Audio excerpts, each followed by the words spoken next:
Good morning, everyone, and welcome to this very important panel on an issue important for the Sustainable Development Goals, important for climate change, but not often discussed. I'm welcoming this morning 5 very impressive experts on the topic of water.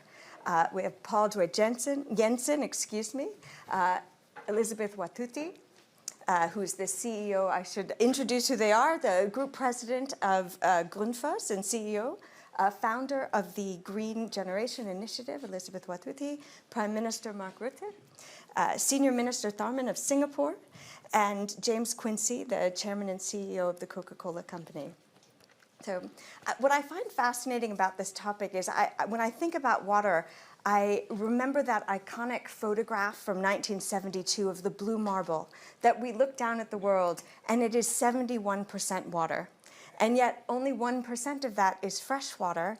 And while today we don't have an actual shortage, it's not in the right places for the right people. And there are 4 billion people who for at least a month of the year don't have access to clean water. And yet, as we think about climate transition, it is critical not just for food, for agriculture, for drinking, but also for the minerals that we need to support climate change. And so this morning, we're going to use this opportunity to explore the many dimensions of how water is used and take this opportunity to help our friend, Prime Minister Rutte, as he prepares for the UN Conference on Water, which is happening for the first time in 44 years, which he is co-hosting, as we think about some of the recommendations and opportunities that we have to preserve and conserve and distribute water going forward. So I wanted to start with you, Senior Minister Tharman, because you have been working on an initiative to really look at the full economics of water. And I was hoping you could share with us this morning some of the frameworks that you've developed to think about this issue in a broader context. Well, I think, Karen, first you've summarized the problem very well. It's remarkable. Most of us living in parts of the world where we've gotten used to getting a bit of water when we need it, just don't realize that such a large part of humanity doesn't have access to safe drinking water. Half of humanity doesn't have access to safe sanitation. I think the first thing we have to recognize is that water is going to be the first casualty, already is the first casualty of the climate crisis. It's intrinsic and it's intertwined with the climate crisis as a casualty, but also as part of the solution. Because what's happening now is that climate, water, food, and energy are becoming more and more insecure at the same time. And they're feeding into each other. If we keep over-extracting water, if we keep polluting water, it affects the wetlands, it affects the natural carbon sinks. It makes it even more difficult to address the climate crisis. So we're in a vicious cycle now. We're in a vicious cycle, and it means we have to address each of these problems of the global commons together. The Dutch government has initiated a major new review, global review, an independent review of this water crisis and the solutions required. We're launching it later today, my co-chairs and I. But fundamentally, it now requires us to realize that it's not just what happens in the Sahel or some part of the world which is already in severe water stress, but it's a hydrological cycle that affects everyone in the world. That's why it's part of the global commons, not just an issue crying out for attention because a large part of humanity is affected, but because it's a global issue. What happens in one part of the world ends up in another part of the world. That's intrinsic to the climate crisis, and water is intertwined with that climate crisis. Thank you. James, as the chairman of Coca-Cola, you have often discussed that water, just as Senior Minister Tharman did, is integral to the climate crisis and can't be separated. And you've launched a number of initiatives that look at water as part of that system. Can you tell us a little bit more about what you've been doing? Sure. Well, I think self-evidently when you're in the beverage business, water is not just an overall issue for the society, it's intrinsic to the business we're in. You know, and so when we look at ESG and our role, and very simply, we always think, you know, you can't have a successful business if you don't have a successful society. And so we have to think about our impacts on society, whether that's water or waste with plastics, the carbon footprint there, or our impact on generating jobs and several other things. And so we very early on focused on water because it's self-evident in our products. And we set out a goal to return all the water we use in making our beverages to the environment directly or through replenishment by 2020. Actually, we got there in 2015, so we've been returning all the water we use since 2015. We're now well over 100%, and we continue to do so. But having reached that goal, we actually realized there is no global average. Returning it all globally doesn't necessarily solve everyone's problems, because actually, in the end, water is a local issue as well as a global hydrological issue. So we've laid out our 2030 water security strategy to really focus in on those areas in the world where we have operations where the water stress is particularly acute, and really get into can we help out in those areas. And they, of course, as the Senior Minister pointed out, tend to be in the more vulnerable parts of the world, more vulnerable societies, less income, less infrastructure. So we're focused there. And of course, once you start drilling down, you very quickly get to the point which actually 70% of water extraction is used for smallholding agriculture, or agriculture in general. And actually, agriculture accounts for a big piece of climate change. So the two things come together at the local farm level in these water-stressed areas. So we've done a lot of work, and we have a lot of focus on how can we help smart agriculture take place? How can we help them extract far less water, generate actually as much or better quantities of food? And we're doing, for example, a big project in Bangladesh. 33 million people are going to be impacted, working with a whole series of other businesses and NGOs. So we're going from a kind of a global water neutral to how can we really focus in on the high stress scarcity areas and really focus in on agriculture where the extraction is taking place, and try and bring that together and solve water and climate with complementary programs. So Paul, James is talking about the integration of those two. Your company is right at the heart of the water challenge and trying to support that. Why do you think so few companies are now talking about it, to date, talking about water and water scarcity? Yeah, thank you very much. And, you know, I think it's fantastic that we have great attention now here at WEF, and we can sit here as strong water champions. But I think in general, I think we do not care enough about this precious resource. You know, it's as the Senior Minister also said, and we all know, you know, there's just a limited amount of water accessible for life and for the society. And but it is a vital part, basically, of any process, any product that we are producing. Water is there, and it's needed. And maybe just an example, and there's many of them. Not many people are thinking about how much water does it take to produce 1 liter of milk, for instance, right? I mean, you may think about how much does the cow add into emissions, or, you know, what did it take to produce the carton? But 1 liter of milk takes 600 liters or more, 600 liters of water to produce. It's simply amazing. So, you know, solving the climate challenge, it's not just about the emissions. It's also about solving water. And it's not either or. It goes hand in hand. And I think that's super important to realize, as also highlighted by James. But I think actually we forget to add it into our strategies.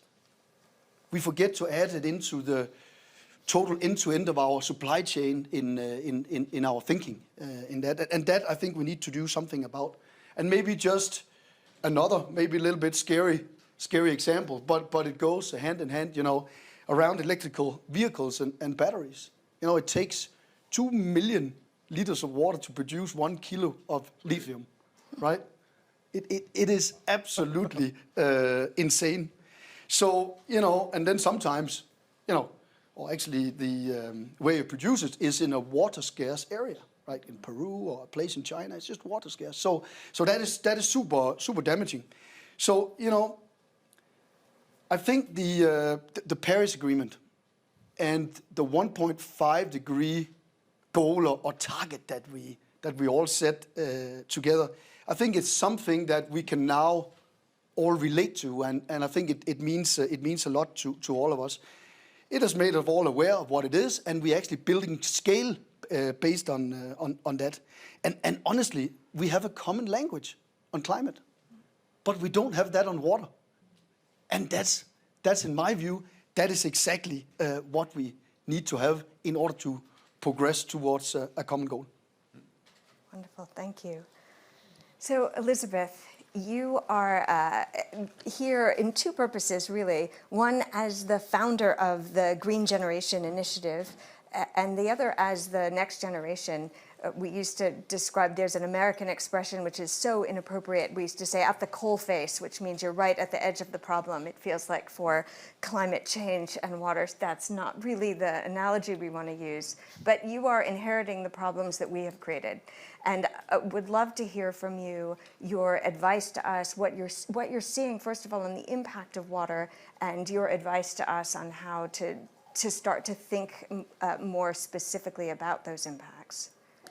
Thank you. When I hear about the phrase, a freshwater future, it's the people whose daily lives are still so far away from this phrase that I think about every day. And I want to share with you very two recent and personal experiences that come in mind every other time, so that we can have these experiences and these people in our hearts and in our minds, even as we talk about this freshwater future. Because there's a big link between freshwater, nature, climate, and the food crisis. And the first experience is the ongoing drought that is devastating countries across the Horn of Africa. And right now, almost 3 million people in my country, Kenya, and over 20 million people in neighboring countries across the Horn of Africa are facing extreme hunger that has been fueled by the prolonged drought that's going on. And this has caused consecutive rainy seasons to fail, and still brings us to the question of water as well. And also the war in Ukraine has also continued to exacerbate these really already terrifying high levels of food insecurity. And just over a week ago, I visited one community that's Wajir County in northeastern part of Kenya. And this is a community whose 80% of livelihoods come from their livestock. But again, what I witnessed there was really deeply shocking, and a deeply shocking example of how this crisis is impacting the frontline communities, and also how these interconnected crises of the food, nature, and climate crisis is impacting the people across the African continent. And this was about the dead and dying livestock around. They don't have water to drink, let alone the fresh water. There's no water access to them at all. And these are people that also are hungry and desperate, and they're losing hope for this future that we are talking about right now today. So the daily reality of the life of these people that I met in Wajir County is very far away from what the idea of the Sustainable Development Goal number 6 calls for. That's a clean water and sanitation for all. Their life is completely away from this future that we are talking about. And the second one is a story that I want to share about when I stumbled upon what I thought was a dump site during a program that we led with young people in Kenya. And to my surprise, we first thought we were standing on a dump site. But the solid ground we first thought was the fact that these communities around this place depend on this space. And to our surprise, actually, this was supposed to be a stream. But again, it was flowing with plastic waste produced from fossil fuels.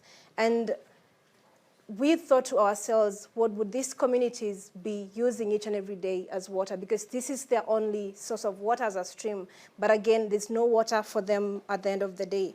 So my thought is, of course, the pledges from the businesses and governments to offset the loss of fresh water in natural ecosystems are to be welcomed. But again, we have been here before with pledges, they're made, but they're not met. And delivery and accountability are crucial as well. And this is something that young people and civil society are fighting for in the climate space with respect to the net zero pledges. It's about committing and doing it, because the climate crisis impacts are not waiting to hit in the future. They're affecting everyday lives from different people across the continent and across the world as well. So if the goal is to engage young people and harness energy towards an international moment for fresh water in 2023, I think the best thing that governments and companies can do is to stop talking about nature and climate change in silos and actually recognize the interconnections and start telling the new stories about what is important and also about what is possible. And right now, the life-sustaining relationship that we have between nature and humanity is not being recognized, it's not being valued, and neither it's not being protected. And what we are seeing is a way in which humanity is perpetuating an ecocidal economic system that is actually destroying nature, and nature is being destroyed faster than it can even regenerate itself. So we have to stop actually destroying our own life support system if we are to have that kind of future that we're talking about. And it has to start right now because we cannot wait for the next years to turn things around. We need to do it while we still have time. Thank you. Well, that is quite a well-aimed indictment at all of us, right? Pledges made and not met. So we have the opportunity now with this UN Conference on Water to do better. So, Prime Minister, what are your goals for this upcoming conference, and how can all of these different stakeholders support those goals? Well, basically, Elizabeth just articulated them. Yeah. The two are, first of all, not again a conference which is not leading to any action. So it has to be action-oriented. It's the first conference in 45 years on taking place on water. Why with Tajikistan? Tajikistan is a glacier country. The Netherlands is laying half of the country below sea level. When you land at Schiphol Airport, it is 4 meters below sea level. So we like to say God created the earth, the Dutch created the Netherlands. With all the dikes, etc., for all the centuries. So it's from, let's say, the mountains to the sea. We together, Tajikistan and Netherlands, we cover this. And we both want this conference to be action-oriented as possible, and it has to be cross-sectoral. I'm so happy with the fact that you are here on this panel. You bringing the perspective from your country and what it means for people in real life, in day-to-day life, if we cannot solve this problem. And if we again have a conference where we have all this posturing and nice talks and then saying, well, we should do this, and then 5 years later, nothing has happened. And this is integral. SDG 6 is not standing on its own. It has an impact on so many other SDG goals, and that therefore it has to be cross-sectoral. You mentioned this example of small farming, for example, and when you look, for example, at a thing I learned about how you can produce compost from waste, and therefore reduce the amount of water a farmer needs to use to produce its crop. It is also these type of small innovations which will bring us forward. And you can only get there if you do this across the various sections of our economy. And therefore, and that would be my final comment on your question, we need the involvement of big business. I do not believe we can solve these kind of issues if it is just governments or NGOs. It is the three. It is governments, NGOs, and the business community. Because Coke, you, the company I worked for, Unilever, and so many others, we collectively, these companies have so much knowledge, but also the logistical power to get this done together with NGOs and government. So that's how we want to shape this conference and to make it again as action-oriented as possible. Wonderful.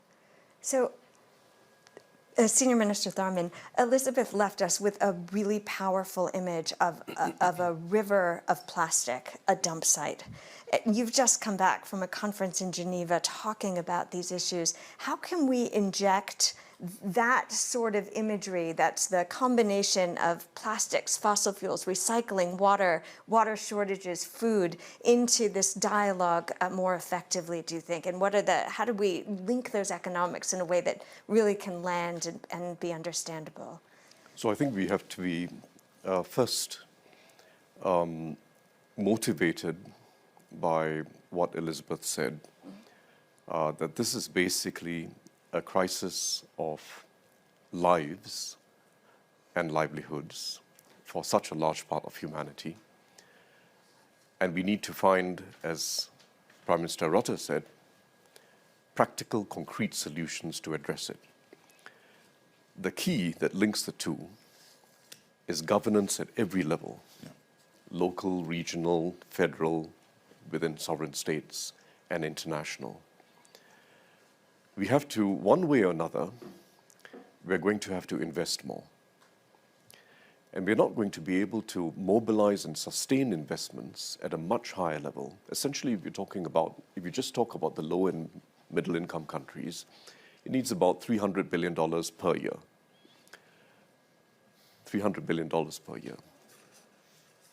Vastly more than what is going into all the innovations required today, just to scale up innovations which already exist but need scaling up by the public and private sector. And to do that, we need governance changes at every level. This is not the responsibility of a water official or water ministry. It is a whole of government responsibility. In Singapore, not that I want to dwell on my own country's experience, every quarter, the entire cabinet gets a report on water. It's not the responsibility of just the ministry in charge of the environment. The entire cabinet gets a report on water, and the Prime Minister, starting from our first Prime Minister, takes deep interest in it, and there's an exchange on the report, the latest metrics, what's happening here, how do we solve the latest problem. It's a whole of government approach. We were vulnerable, like the Dutch were historically. And necessity is not just the mother of invention, but the mother of governance, of solution-oriented, whole of government governance. And it's not difficult to do, just having that governance mindset where everyone is involved, because it's not the water ministry or the environment ministry that's the one that's using water. It's the economic ministries, it's everyone. And we need a whole of government and whole of society approach to solving the problem, starting with valuing water, which is not just a market concept, it's not a commercial concept, it's a public sector concept. It's a concept that's essential to solve this problem for humanity. We've got to value water. So these are solvable problems. We can mobilize the funding required. We can invest in an equitable fashion to scale up solutions that exist around the world with the right governance. So you said that the governance mindset, it's not hard. It looks hard, given that we aren't doing it yet. But I think we do have this opportunity. As Prime Minister Rutte just said, we have the right representatives of stakeholders here on this stage. And it would be, I'd like to turn to talking about some of the suggestions that we have to help us think about some of the initiatives that should be on the table. Senior Minister Tharman, you had referenced something that Paul also said, which is we don't have a powerful metric yet for this. It's a whole of society problem, but not something simple to measure yet. James, you've been ahead of this issue for 2 decades. Could you, what are your suggestions? What are the sort of initiatives that you, from your vantage point, would suggest be on the agenda for the conference as we see coming in 2023? I think it just to start with the senior ministers, there is an intersection of governance at its multiple levels and the natural interests of business and the natural interests of communities. And let me throw out some examples which are very familiar to me. I spent many years working in Latin America, and we had an objective of replenishing water, and we looked at it, and actually reforestation, because when you are in a lot of hilly areas, the water runs very quickly down the hill if there aren't trees, and actually scrapes off the earth and runs very quickly out into the ocean. So it doesn't go into the aquifer, so the aquifer is not replenished. You need to slow down the movement of the water, which is trees. Why aren't there any trees? Where did they all go? The local community burnt them for fuel. They're poor. They don't have natural fuel sources. So unless the government brings electricity to the area, they're going to keep chopping down the trees you put in, and then the water's going to keep running off. So we worked with a number of governments to make sure that infrastructure was coming to the villages that allowed the community to see value in keeping the trees. Actually, you generate a market dynamic whereby they are then the custodians of the forest, involved in planting and keeping them. So they have a market-based economy. The government has brought in the infrastructure and electricity. The water runs off slower. There's less soil erosion. The aquifer gets wet. So you need all these things to come together. The government can make the framework, but unless there's a market-based answer, it's not going to work. The same with plastics. You need a circular economy. You don't need to just attach a philosophical public service value to it. You need a marketplace value to it, and that is what will generate circularity. And that is not just a dynamic that will play out in the water-stressed areas. The examples from Kenya, my example from Latin America, they tend to be more arid, water-stressed areas. Let's go swing our way, back to Europe, back to the Netherlands, which has got an abundance of water. Actually, Europe ends up with much more flooding because of climate change. So actually, there are parts of the world where we need to redo the marshes. Actually, funnily enough, right next to our Dutch plant is a marsh area. Yeah. We're interested in regenerating the marsh because we don't want our plant to be flooded. So with the right planning frameworks, you can see the regeneration of these natural solutions, but you have to bring together the government framework. The community around it has to see a market-based reason to support that solution and not do the opposite, and then businesses can come together. I think that actually generates solutions for us that are expandable and can really make a difference to the water and the climate change. Paul, what would you add to that from the perspective of the private sector to... Yeah. Well, thank you. I think I'll just kind of build a little bit here on my own story here. Grundfos was founded back in 1945, by the way, by my grandfather. And saving water, caring about climate, caring about the world as such is not new to us. But I think as also a relatively new CEO here into the business, there's a couple of elements here that actually help frame where we are going. And one of them being I think the SDGs helped us really articulate kind of the overall messages, the purpose, the direction of where we are going. So that helped Grundfos also in that journey. And then I think the SBTIs, so the science-based targets, now makes it concrete, right? And I think that is great. It makes it really actionable. Now we can go do something about it. Is it easy? No, it's not. And then we would have also done it some time ago, wouldn't we? But I think back to that I mentioned earlier, we have a common language on climate, and I think with that and that development now with the SDGs and the SBTIs, this has given us the opportunity to take our own medicine. And I think we have some great examples here in the room from the private side, but also from a country level where fantastic examples are live right now that others can be inspired from. So again, I think we that way of moving forward on climate is exactly the same recipe we will need on water, and I think that is a great opportunity to talk about. Because we are here, and here in this forum. But I've also had the chance to actually talk to numerous CEOs and other influencers down here in Davos, and people are excited about this. Absolutely. People want to contribute, but what they're looking for is that common framework, that common language, common targets, so that we can move in the same direction together. And I think we can definitely do that. And I think us as water champions here, I think in the next year, it's coming actually quite close. So we need to move faster, Mr. Prime Minister, on it and getting to the facts around that. And wouldn't it be fantastic to actually build a kind of 1.5 degree goal on water? I mean, something that we can really all targeted go for, and that is something that I believe would be fantastic. And actually, there's also a lot of technology that's also available to solve some of the issues out there already, and we will for sure like to be part of that journey and contributing to a better world when it comes to water. Sure.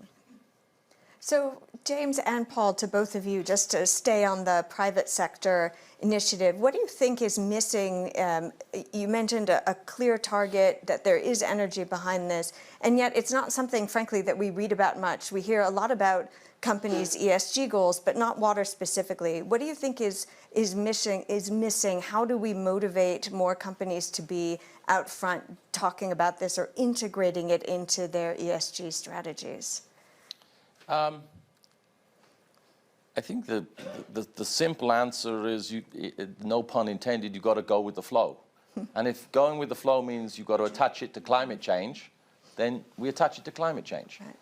And it is a powerful part of the solution set for climate. And we have our own water goals. We've been on a journey. It's so important to us. We have our replenishment goals and scarcity goals. Yeah. But in general terms for most businesses, I think we need to attach it to climate. And again, it has to be a market force. The senior minister said it. If water doesn't have a price, it will never be valued.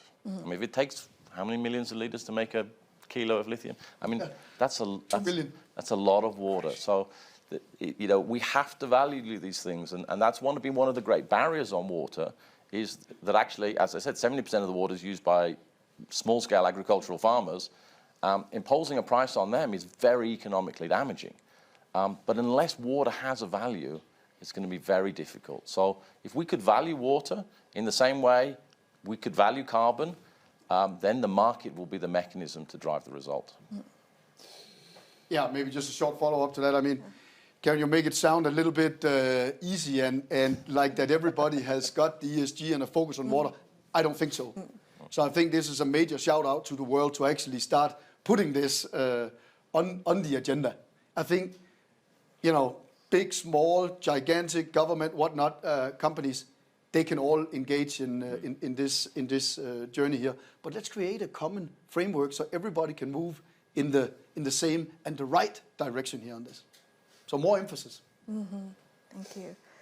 So, Elizabeth, you spoke really powerfully about the impacts on the community, and James mentioned some initiatives that we're working in Latin America to create market initiatives. We've seen, a great example for lithium, that some companies are now doing direct extraction, which uses very little water, in part due to community pressure. What else do we need to hear from communities, and how would you push us to act more directly given what you're seeing? I think I would say this is actually a human problem, and it's not that we lack the technology that we need, it's not that we lack innovations, it's not that we lack everything that we need right now. It's a human problem, and for us to solve this human problem, we're going to need human solutions. It's all about how we really take these issues into our hearts and into our minds. Because if we do not have these frontline communities at the center of every decision we are making and at the center of every action we are taking, then we're still going to be moving so many steps backwards. And I think for me, it would be great if we have our way of living in a way that we are actually not taking from the earth, but actually giving more back to the earth's ecosystems. Because our way of doing things is in a way that we take so much from the earth's ecosystems, but only give too little back to the earth. And what happens is that we are the ones who continue to bear the worst impacts of these impacts. Because the communities that I've talked about, these are communities that live in a continent that contribute to less than 4% of the global greenhouse gas emissions, but they're the ones that bear the biggest brunt of these impacts. So how can we still continue in our normal way of doing things where we still take away from nature and give less back to nature? I think also what we need to do is to think around how we can go beyond the circular economy and just actually move towards a regenerative one. Because our systems right now, like I mentioned, our economic models right now are not really putting our nature, our ecosystems as a priority. And every time we talk about nature, we talk about water, we talk about all these things, but we don't talk about how we can actually still continue to protect the already existing and intact ecosystems. Because if we continue to carry on as before, then we're not going to be solving any problem. We're only going to be making things worse for these communities. This is about lives, it's about livelihood, it's about people who are not waiting for these things to impact them tomorrow. So they need us to take immediate action. So this is about accountability. It's about delivering, because we've been here before. We've had these things before, and we continue to hear them. But unless we allow ourselves to actually be accountable and actually be responsible for the fact that these lives and livelihoods depend on the decisions we make today, then I think we will still be talking about the same things every now and then. But I think it's possible for us to actually turn these things around, but we actually have to be moved, by taking into account that these are human problems and they need human solutions as well.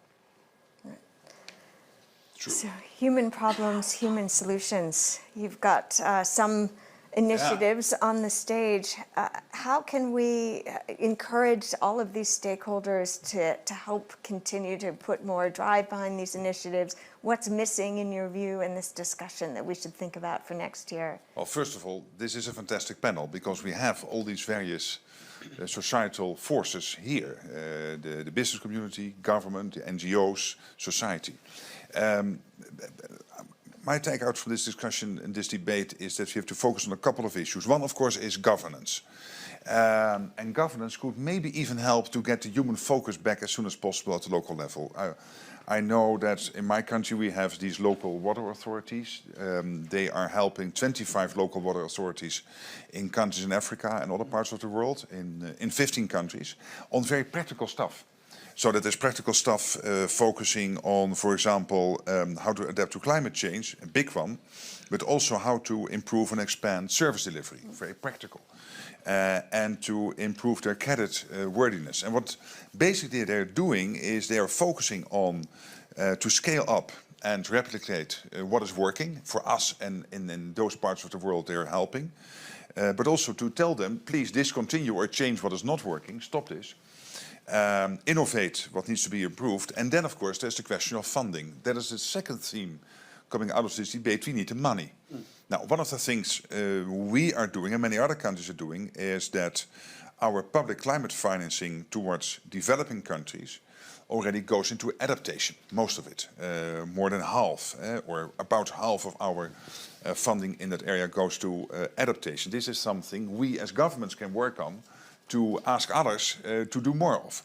But this brings me to a third issue, which has to do with the sort of framework. And you, Tarman, you are co-chairing, I believe, and that's very important, this Global Commission on the economics of water. And I believe that will also be a mobilizing force to get all the information on the table, including, and this was an old initiative years ago, the Valuing Water Initiative.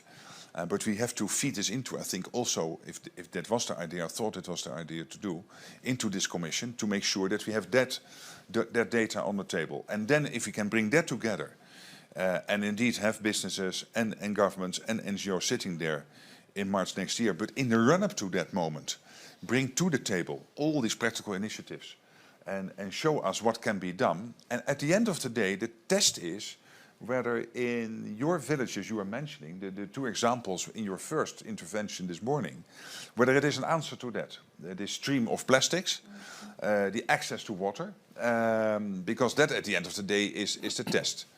Of course, there are many other issues. I mean, you mentioned that in the Netherlands we have too much water, but these days we have not enough. There is a drought issue now. It was there in 2020. It is again, we have a huge drought issue in the Netherlands this year. We have never experienced this. So we have too much or not enough. Almost never there is just enough. Okay, but we are a rich country. We can deal with this. But still, this means that every part of the world has its own challenges and problems. But of course, the ultimate test is whether it helps us in the fight against climate change, and it helps us in improving lives in these local communities. That's the crucial question. And I agree with Elizabeth, it is about the human focus. There's always the risk that we have these high-level debates and we produce reports, etc. But at the end, one drop of water lands somewhere in Kenya. No, it has to be a stream of water landing in Kenya. So Elizabeth, you've got a global audience here, not just on the stage and in the audience, but through live stream. We're not living up to the commitments we've made. And you're seeing that on a day-to-day basis. What would you want to push all of us to do in addition, or maybe doubling down on some of the ideas you've already heard presented on the stage? I think one of the main things that I would push everyone to do is to actually do more and remind ourselves that we are still not doing what science tells us that we must do to get to where we need to get and to meet our targets. And again, we are not going to also meet our climate targets without nature as well. So we have to make sure that all these issues are not being solved in silos. These issues are all connected. And so we cannot have issues whose drivers are similar, but our solutions are everywhere. So we have to solve these issues together. We have to make sure that we're actually not solving them in silos. And most importantly, we have to move with urgency, because this is about people whose lives and livelihoods are affected by every delay in action. So we cannot still continue to delay action if we really care about the people who are on the front line. And most importantly, we have to keep reminding ourselves about these stories of people whose lives depend on the decisions that we are making every day. And I think what is most important is that we actually be selfless, because everything that we do today is about every person who is impacted in another part of the world. And just because these impacts are not happening where you are, it doesn't mean that they are not happening at all. There are people who actually have stories to tell about how they're being impacted. And so we cannot close our hearts and our minds into these issues. They have to be at the center of every decision that we are making. But most importantly, we have to deliver our pledges and our commitments, because we cannot continue to be at the same place every now and then. And it's important that we do this for these communities. It is important that we do this for humanity. And again, when it comes to nature, this is our life support system. And if we're destroying our own life support system, then we're not doing justice to ourselves, and we're not doing justice to the next generation that is going to inherit this planet. So it would be great if we actually leave this place better than we found it. We have to keep reminding ourselves this each and every day, because it's about generations to come. It's about people whose lives right now depend on it. And we will not have this freshwater future if the world today is not livable. So we have to start today and right now. Yeah. Well, one practical solution is you need to bring Elizabeth with you whenever you're talking about this Absolutely. issue over the next year.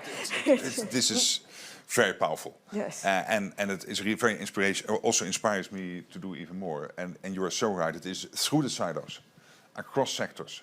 Can I add to that? It also has to do with how can we scale and replicate. So when we have examples of what is working, how can we make sure that they are scalable in other parts of Africa, Asia or Europe or whatever, and also how to replicate them. And if it is not possible and it is just working at one village in Kenya, it's also fine, because you want to deal with the issues there. But if we can scale them and replicate them, that is also helpful, and somehow package them in a way that others can quite easily access that information and do the same. And therefore, again, it is, as I think comes out of this discussion, it is about governance, it is about money, but it's also about this framework. By the way, the WEF plays an important role here.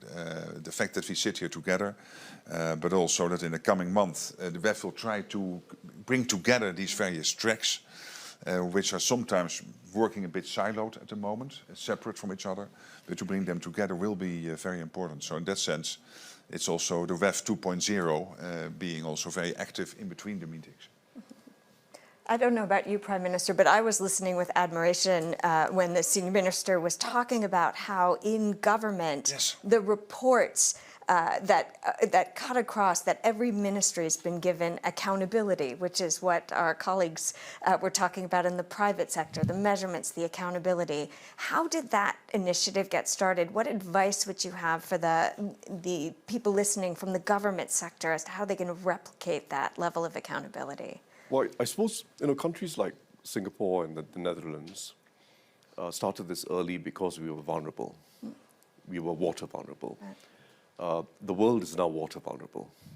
And it means starting with, it's not just about what each ministry or department does or what each segment of society does. We've got to accept that water, like carbon, has to be priced. And that's not about efficiency. At the end of the day, it's about equity and sustainability. Elizabeth talked about selflessness. We need both that selflessness and the realization that it's in our self-interest to be selfless. Because what the drought in the Netherlands that Prime Minister Rutte spoke about wasn't because of some misdoings by the local community in that area. No.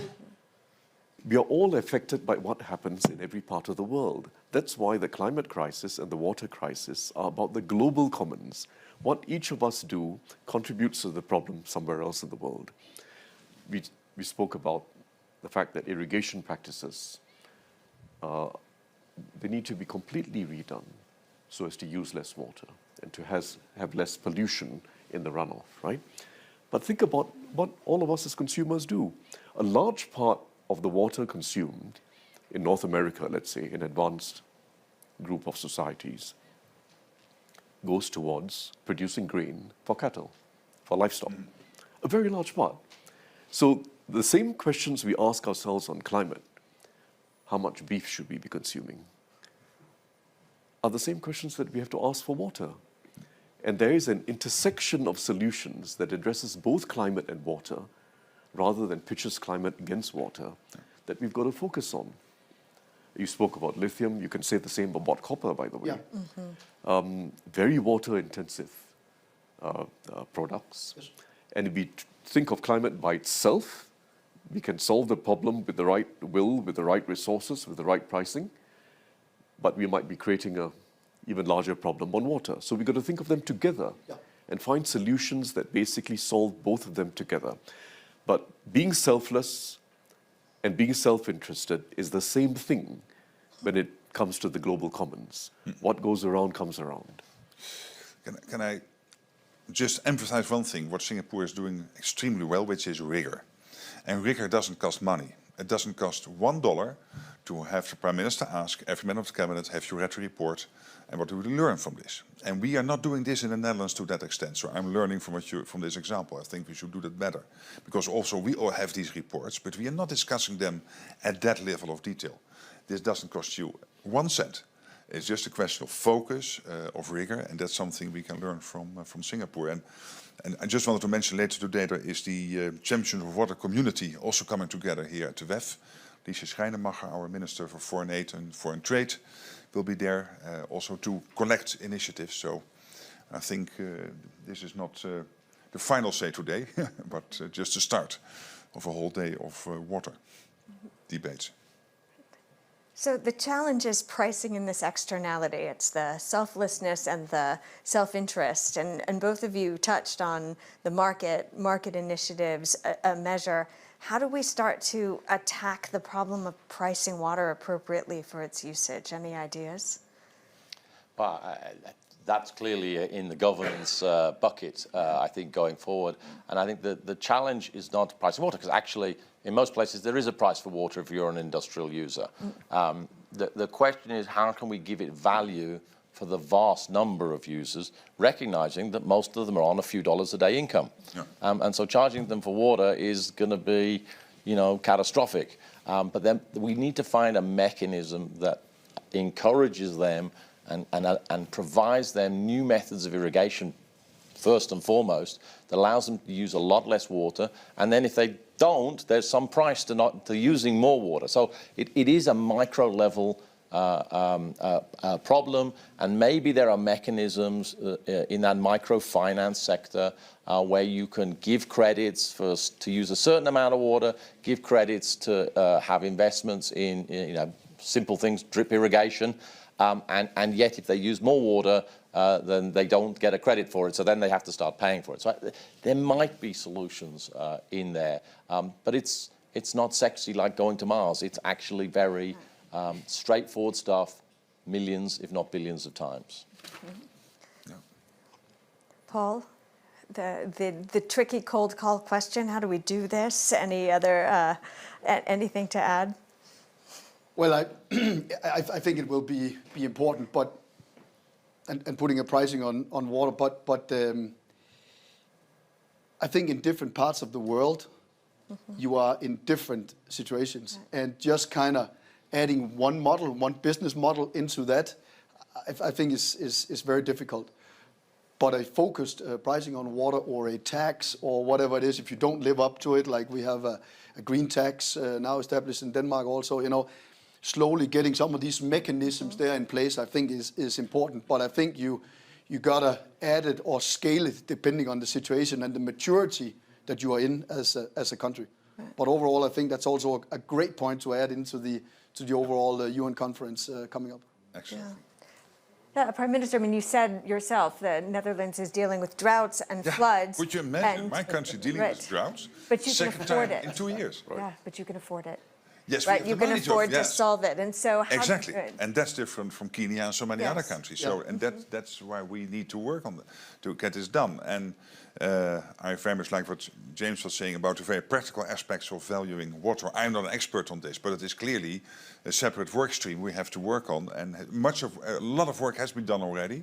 And I hope the Commission could also take this further, also in a run-up to the UN Water Conference. But it will help us to create that conference into an event which is as practical as possible and actionable as possible, and also in a run-up, that we don't wait for New York 2023, but in a run-up, things start to happen and start to be replicated and scaled. That's what we need to achieve, and that's what we are doing at the moment with so many organizations. So it's not just starting now. But this is an event to at least give extra impetus to the event. So Elizabeth, to make this credible, what would you want to see on the ground as you look out your window with the communities you work with? What would tell you that we were moving beyond empty pledges and into real action? From what I'm hearing, we're definitely in the same storm. That's the climate crisis, the water crisis, nature crisis, but we are not in the same boats. And by not being in the same boats, there are people that definitely have the least capacity to adapt to this crisis and the least amount of resources to deal with the crisis as well. And some of these impacts right now are actually beyond human adaptation, because there are certain things that humanity can actually not adapt to. And that also calls for the urgency. And I think for me, this kind of a freshwater future is going to be determined by the things that begin to change today.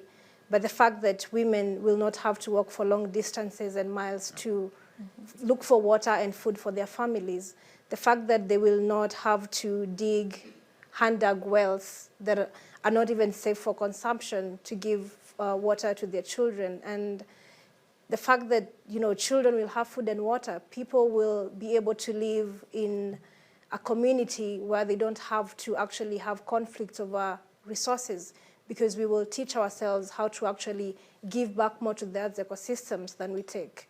And this is going to be a kind of a future where we do not have the rising inequalities, a future where the climate change impacts don't have to actually be impacting people who have even least contributed.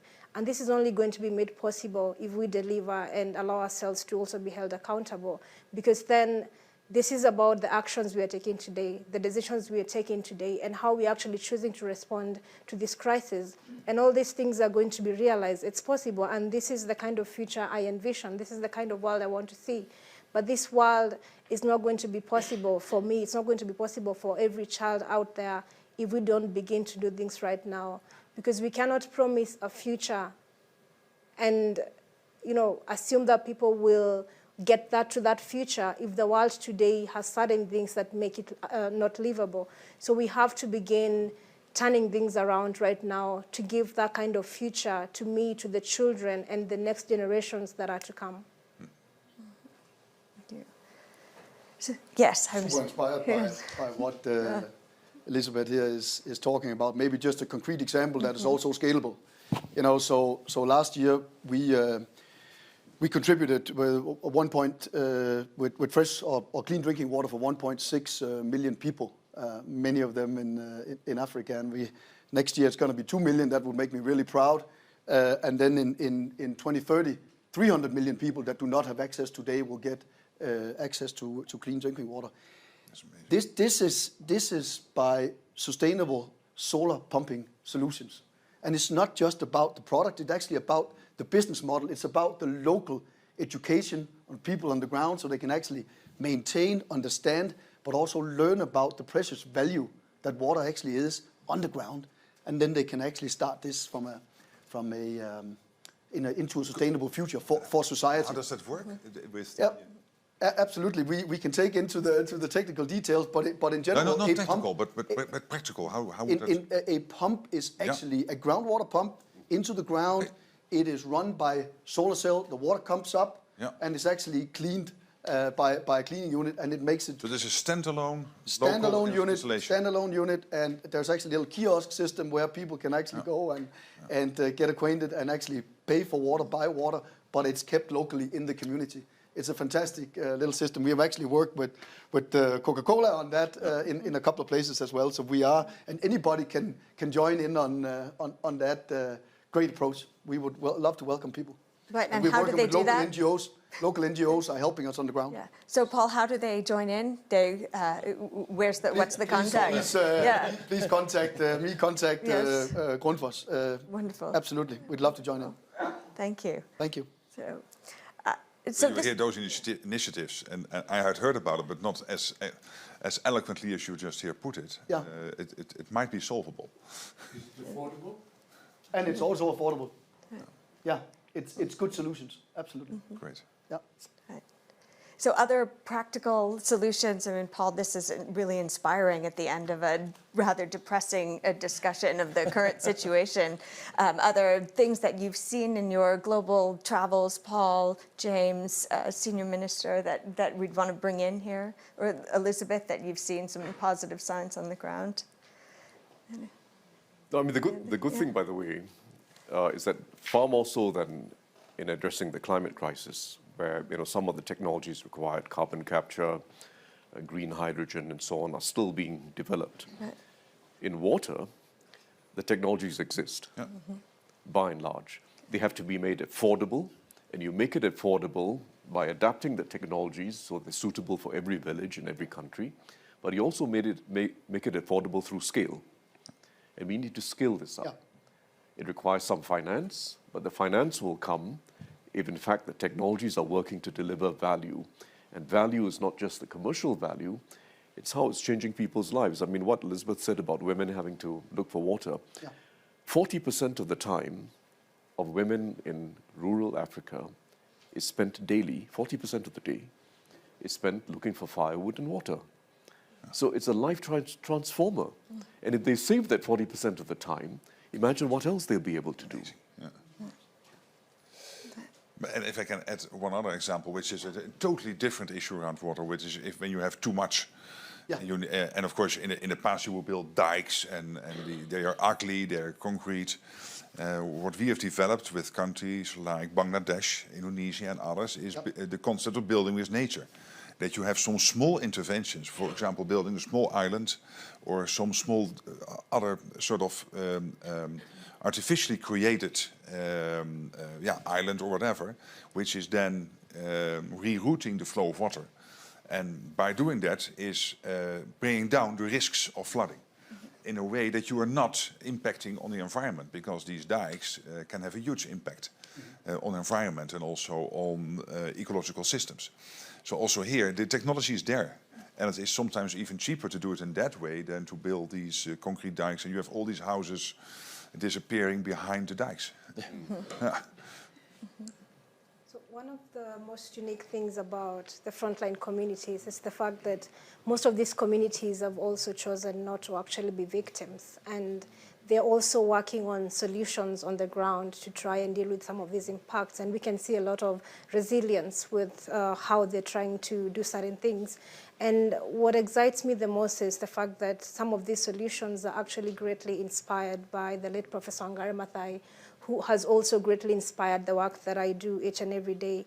And for her, she started by working with women because she discovered that by working with women and by helping women plant trees around their communities and their farms, they would be able to get food, to get water, and to also get firewood to sustain their everyday lives. And I've also seen so many youth groups trying to even clean up streams around them by planting bamboo trees along the riparian. And this is because for some of these places, the pollution levels of these rivers is actually making it uninhabitable for people that live around there, because this is the water they want to drink. But then it's flowing with plastic waste. It's also very unsafe to drink. It's not safe for consumption. So they cannot still continue to watch as the streams flow with this waste. So they step up and choose to do it by themselves, even though they are not the cause of it all. So seeing these initiatives coming up with youth groups and women especially should sound a message to us that the frontline communities are not just sitting back and choosing to be victims, they're stepping up. And what we can do is to actually also make sure that our investment choices go into these frontline communities, because most of these solutions are struggling to scale up. They do not have the much needed resources as well and the much needed capacity to scale up and make them much more impactful. So we cannot be talking about reinventing new solutions when there are already solutions that people work on every other day. How can we actually scale them up, and how can we make sure that they are replicated elsewhere each and every day? Because these are the people, these are the stories that we need to be talking about. These are the people that we need to actually be bringing on the front line, and also they are the ones that are trying to turn things around, because they have seen that these impacts are only going to make things worse. And instead of waiting for people that have much bigger capacity and much more resources, they've chosen to step up as well. And also one of the things that has that continue to make me really talk about what the future looks like is working with children, because this is a generation that is going to be greatly impacted by the consequences of climate change. And if anything, it's the young people and children of today that are going to have to live longer with the consequences of the world's inaction and the consequences of every decision that is made today. So by working with these children, and I'll just give a practical example of a time that I worked with children to a stream nearby their school that was again polluted and flowing with plastic waste. And this was to view the world in a perspective of a 5-year-old, a 10-year-old. And they asked me 2 questions when we got into this stream. And one question was, who did this? And the second one is, what can we do about it? So it tells you that these people are not choosing to be victims. No. They are determined to clean their own air, to clean their own water, to grow their own food within their school compounds by even growing fruit trees around their schools. But again, we have to get behind this generation. It's about every sector. It's about also seeing how much more can we do.